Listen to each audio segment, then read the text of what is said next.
கரூரில் 41 பேர் உயிரிழப்புக்கு விஜயே காரணம் என அதிமுக முன்னாள் அமைச்சர் திண்டுக்கல் சீனிவாசன் குற்றம் சாட்டினார். அரசின் சட்டத்திட்ட விதிகளால் தற்போது பல உயிர்கள் காப்பாற்றப்பட்டுக் கொண்டிருப்பதாகவும் தெரிவித்தார். 41 உயிரை பறிகொடுத்த அந்த நிகழ்ச்சி காரணமான விஜய் அவர் திடீரென்று 12 மணிக்கு வரேன்னு சொல்லிட்டு 7 மணி வரைக்கும் காக்க வச்சு ரசிகர்களை சாகடித்து வைத்துவிட்டு அதற்கு நான் தான் காரணமா என்று கேட்கிறார். அரசன் அன்று கொள்வான், தெய்வம் நின்று கொள்ளும். தெய்வம் என்று இருந்தால் நிச்சயமாக அதை கேட்கும். இதற்கு காரணமானவர் யார் என்பது இன்னும் சிபிஐ ரிப்போர்ட் மற்ற ரிப்போர்ட்டுகள் வர இருக்கிறது. ஆனாலும் திரு விஜய் செய்த தவறினால்தான் அந்த அசம்பாவிதம் ஏற்பட்டிருக்கிறது என்று பல்வேறு விதமான கருத்துக்களை சொல்கிறார்கள். நாம் அதை உள்ளே போக விரும்பவில்லை.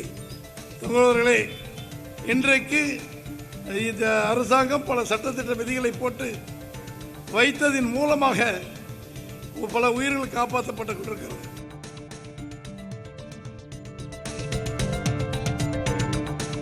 சமூக நீதிக்காக திமுக செய்த சாதனை ஏதாவது ஒன்றை சொல்ல முடியுமா என அதிமுக முன்னாள் அமைச்சர் ராஜேந்திர பாலாஜி கேள்வி எழுப்பியுள்ளார். சென்னையில் எதிர்க்கட்சித் தலைவர் எடப்பாடி பழனிசாமியை சந்தித்த பிறகு செய்தியாளர்களிடம் பேசிய அவர் 69% இடஒதுக்கீட்டை உறுதி செய்தவர் மறைந்த முதல்வர் ஜெயலலிதா என்றும் அரசு பள்ளி மாணவர்களுக்கு 7.5 விழுக்காடு இடஒதுக்கீடு வழங்கியவர் எடப்பாடி பழனிசாமி என்றும் புகழாரம் சூட்டினார். அதிமுக தலைவர்கள் அனைவரும் சமூக நீதியை காத்த நிலையில் திமுகவிடம் அப்படி ஒரு திட்டம் கூட இல்லை என்று அவர் விமர்சித்தார்.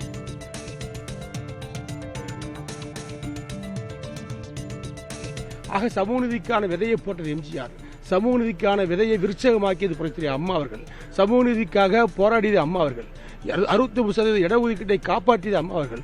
அந்த வழியில் வந்த புரட்சி தமிழர் எடப்பாடி அவர்கள் 7.5% இடஒதுக்கீட்டின் வாயிலாக அரசு பள்ளி மாணவர்களுக்கு மருத்துவக் கல்லூரியில் இடம் கொடுக்கின்ற அரசாணையை வெளியிட்டு சட்டமன்றத்தில் தீர்மானம் கொண்டு வந்து அரசாணை வெளியிட்டு அன்றைய கவர்னர் ஒப்புதல் கொடுக்க மறுத்த நேரத்தில் தனது வீட்டு அதிகாரத்தை பயன்படுத்தி அரசாணை வெளியிட்ட முதலமைச்சராக விளங்கியவர் புரட்சி தமிழர் எடப்பாடியார். தலைவர்களின் சாலை வலத்தின் போது அரசியல் கட்சிகள் கடைபிடிக்க வேண்டிய வழிகாட்டு நெறிமுறைகளை ரத்து செய்யக்கோரி தாவேகா தொடர்ந்த வழக்கில் 3 வாரத்திற்குள் பதிலளிக்கும்படி தமிழக அரசுக்கு சென்னை உயர்நீதிமன்றம் உத்தரவிட்டுள்ளது. தாவேகா மனு மீது விசாரணை மேற்கொண்ட தலைமை நீதிபதி MM ஸ்ரீவத்சவா மற்றும் நீதிபதி G அருள்முருகன் அமர்வு கரூர் சம்பவத்தை அடுத்து நீதிமன்ற உத்தரவின்படியே விதிகள் வகுக்கப்பட்டதாக கூறினர். ஆன்லைனில் விண்ணப்பங்களை பெறுவது குறித்து அரசு பரிசீலிக்கும்படி கோரிய நீதிபதிகள் தாவேகா மனு மீது 3 வாரங்களில் பதிலளிக்க அரசுக்கு உத்தரவிட்டனர்.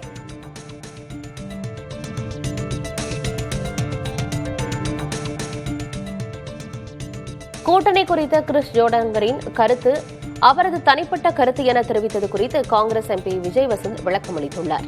இதுகுறித்த சமூக வலைதள பதிவில் தன் கருத்து மிகவும் தவறாக புரிந்து கொள்ளப்பட்டுள்ளதாக அவர் கூறியுள்ளார்.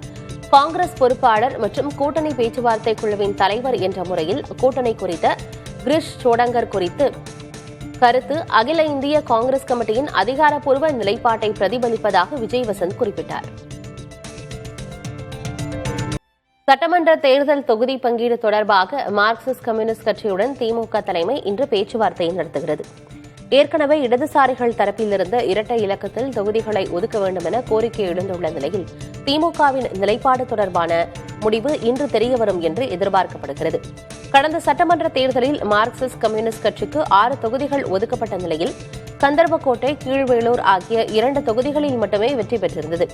எனவே இம்முறை அதே 6 தொகுதிகள் அல்லது அதற்கு குறைவான தொகுதிகளை ஒதுக்க திமுக தலைமை திட்டமிட்டுள்ளதாக கூறப்படுகிறது.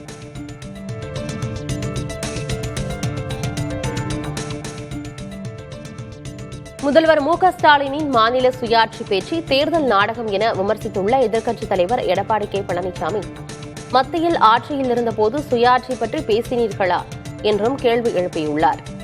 சென்னை பல்லாவரத்தில் நடந்த பரப்புரை கூட்டத்தில் உரையாற்றிய அவர் அதிமுகவை எதிர்க்கும் சக்தி திமுகவுக்கு இல்லை என்றும் கூறினார்.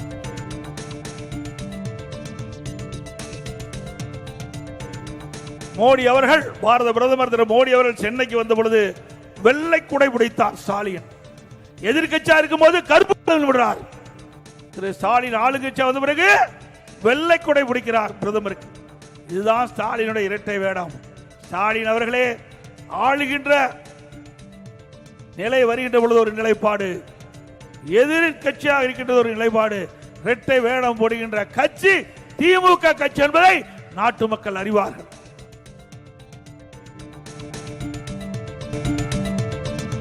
தமிழ்நாடு சட்டப்பேரவை தேர்தல் நெருங்கும் நிலையில் அமலாக்கத்துறை தலைமை இயக்குநர் ராகுல் நவீன் சென்னை வந்துள்ளார்.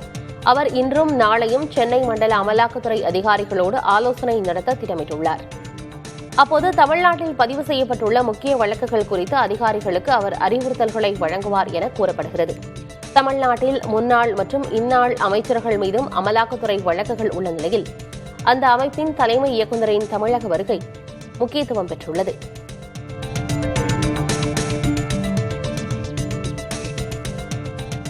தமிழ்நாட்டில் ஐஏஎஸ் அதிகாரிகளுக்கு வழங்கப்பட்ட பதவி உயர்வு விவகாரத்தில் உயர்நீதிமன்றத்தை நாட உச்சநீதிமன்றம் அறிவுறுத்தியுள்ளது.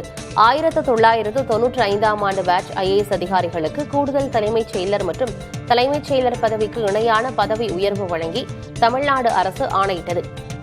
விதிகளுக்கு முரணாக கூடுதலான நபர்களுக்கு பதவி உயர்வு வழங்கப்பட்டுள்ளதாகவும் மத்திய அரசிடம் முன் அனுமதி பெறவில்லை எனவும் கூறி ஓய்வு பெற்ற ஐஏஎஸ் அதிகாரி பாலகிருஷ்ணன் மனு தாக்கல் செய்தார். இச்சூழலில் அரசமைப்பு சட்டத்தின்படி மனுவை தங்களால் விசாரிக்க முடியாது என கூறிய உச்சநீதிமன்றம் உயர்நீதிமன்றத்தில் ரிட் மனு தாக்கல் செய்ய அறிவுறுத்தி மனுவை தள்ளுபடி செய்தார்.